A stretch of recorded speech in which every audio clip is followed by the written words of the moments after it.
So, నిన్న assembly సమావేశాలు జరిగినాయి. దీనికి సంబంధించి పొంగులేటి శ్రీనివాస్ రెడ్డిని బర్తరఫ్ చేయండి అని జెప్పేసి కూడా బీఆర్ఎస్‌కి సంబంధించిన నేతలు మన ఈడికి జరిగింది గవర్నర్ దగ్గరికి. అక్కడికెళ్ళి ఫిర్యాదు చేస్తామని జెప్పేసి జరిగింది. సో, దీనికి సంబంధించి నిన్న గూడా మనం ఈడ జూడొచ్చు. వీరందరూ రాష్ట్ర రెవెన్యూ మంత్రి పొంగులేటి శ్రీనివాస్ రెడ్డిపై చర్యలు తీసుకోవాలని కోరుతూ ఆయన అక్రమాలకు సంబంధించిన ఆధారాలను గవర్నర్ శివ ప్రతాప్ శుక్లాకు అందజేస్తున్న బీఆర్ఎస్ వర్కింగ్ ప్రెసిడెంట్ కేటీఆర్ శాసనసభ పక్ష ఉపనేత హరీష్ రావు నేతృత్వంలో శాసనసభల బృందం.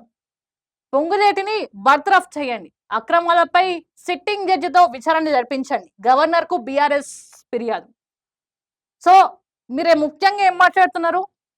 పొంగులేటిని బర్తరఫ్ చేయండి, ఆయనకి సంబంధించి సిట్ విచారణ జరిపించండి అని చెప్పేసి మీరు చెప్తున్నారు. ఒట్టి పొంగులేటి పైన కాదు, 2014 ఎన్నికల గెలిచినప్పటి నుంచి నిన్నటి 3/31/2026 వరకు ఎవరెవరైతే ఉన్నారో వాళ్ళందరినీ బర్తరఫ్ చేయాలి. గత ప్రభుత్వంలో ఏం అన్యాయం జరిగింది, గత ప్రభుత్వంలో ఏమేం జరిగినాయి, ఇవన్నీ తీసి విచారణ జరిపించాలి. మరి ఖమ్మంకి సంబంధించి అంతమంది పేద ప్రజలు తన్లాడుతుంటే ఒక్క బీఆర్ఎస్ ప్రతినిధులు కావచ్చు, ఒక్క బీఆర్ఎస్ ఎమ్మెల్యే కూడా దానికోసం ఎందుకు మాట్లాడలే? మీకు కమిషన్లు వచ్చే దగ్గర గమ్మునున్నారు, కమిషన్ రాని దగ్గర మాట్లాడుతున్నారా?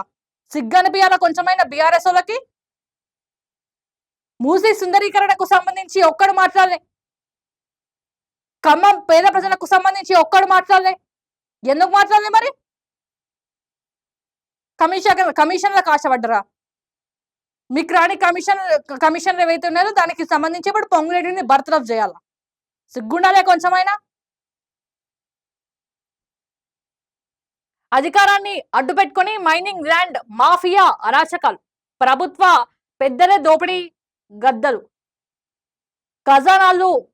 ఖజానాలు లూటీ చేస్తున్న సీఎం మంత్రి, పాలకుడు కాదు బ్లాక్ మెయిల్ కు బ్రాండ్ అంబాసిడర్ గా రేవంత్ రెడ్డి,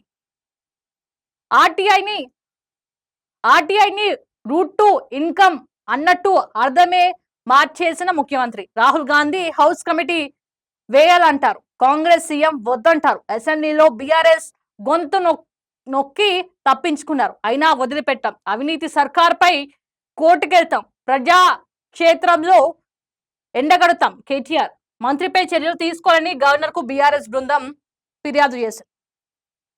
మరి ఇప్పుడు ఏం చేద్దాం అనుకుంటున్నారు మీరు? మరి ఇవన్నీ దీనికి సమాధానం చెప్పాలి నిజంగా కేటీఆర్.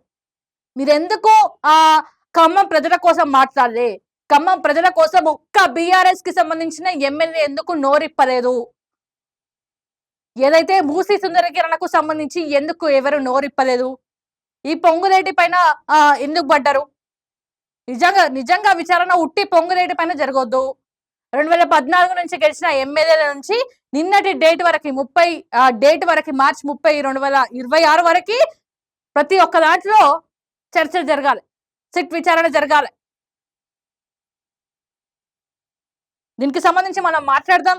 కాంగ్రెస్ పార్టీకి సంబంధించి వాళ్ళు ఏమంటున్నారో ఏందో ఒకసారి మనం తెలుసుకునే ప్రయత్నం చేద్దాం. ఎందుకంటే నిన్న అంతమంది ఎమ్మెల్యేలు పోయి, అంతమంది హరీష్ రావు కావచ్చు, కేటీఆర్ కావచ్చు, వేరే ఎమ్మెల్యేలు పోయి గవర్నర్ దగ్గరకు పోయి చెప్తున్నారు కదా, మేము సంసారిదాం, మాకేం తెలియదు, వీరంతా అవినీతి చేస్తున్నారు, వీరంతా అక్రమాలకు పాల్పడుతున్నారు, మా ప్రభుత్వం 10 సంవత్సరాలు ఉన్నా కూడా మేమేం బీకలేము, 10 సంవత్సరాలు కూడా మేమేం చేయలేమని చెప్పేసి మాట్లాడుతున్నారు కదా మీరు.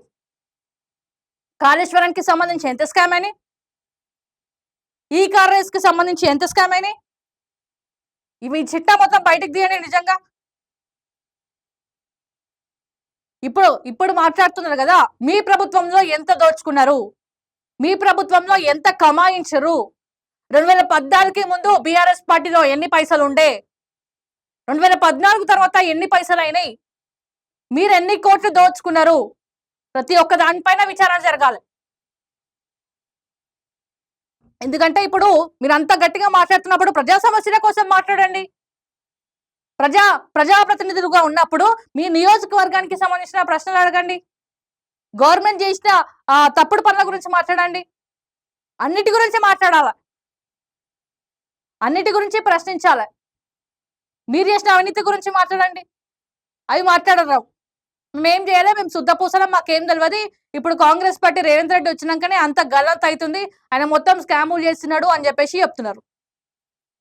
ఆయన చెప్తున్నారు గదా! బీఆర్ఎస్ ప్రభుత్వంలో కేసీఆర్ చేసిన అప్పులు కట్టడింకనే నాకు టైం సరిపోతలేదు. అప్పులు కట్టడింకనే పైసలన్నీ పోతున్నాయి అని జెప్పేసి క్లియర్‌గా చెప్తున్నారు గదా! మీరు కొంచెం ఇయ్యండి మరి. మీరు దోచుకున్న దాంట్లో కొంచెం ఇయ్యండి. వాళ్ళు చేయాల్సిన డెవలప్‌మెంట్స్ వాళ్ళు చేసుకుంటా పోతారు. దీనికి సంబంధించి మనం టీపీసీసీ అధికార ప్రతినిధి ఇందిరా శోభని లైన్‌లోకి తీసుకుందాం. ఆమె ఏమంటారో చూద్దాం మరి.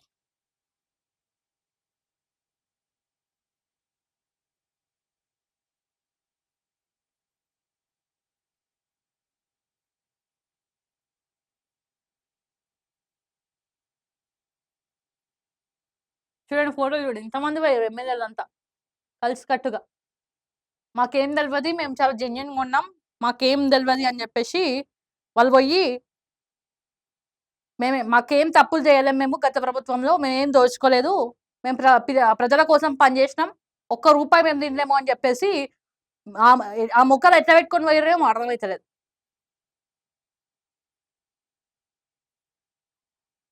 బిజీ ఉన్నట్టున్నారు. లిఫ్ట్ చేయట్లేదు. ఏదేమైనా గూడా మరి దీనికి సంబంధించి ఏం జరుగుతదో మరి గవర్నర్ ఏం తీసుకుంటాడో ఏందో చూడాలి మరి. ఇది ఇంతే ఉంటది. ఏదో సోషల్ మీడియా ముంగటికొచ్చినామా, మీడియా ముంగటికొచ్చినామా, 2 ముచ్చట్లు చెప్పేసినామా, టీవీలలో వచ్చినాయా, యూట్యూబ్‌లలో వచ్చేసినాయా, ఈరోజు ఈరోజు గడిచిందా అంతే ఎవరైనా గూడా.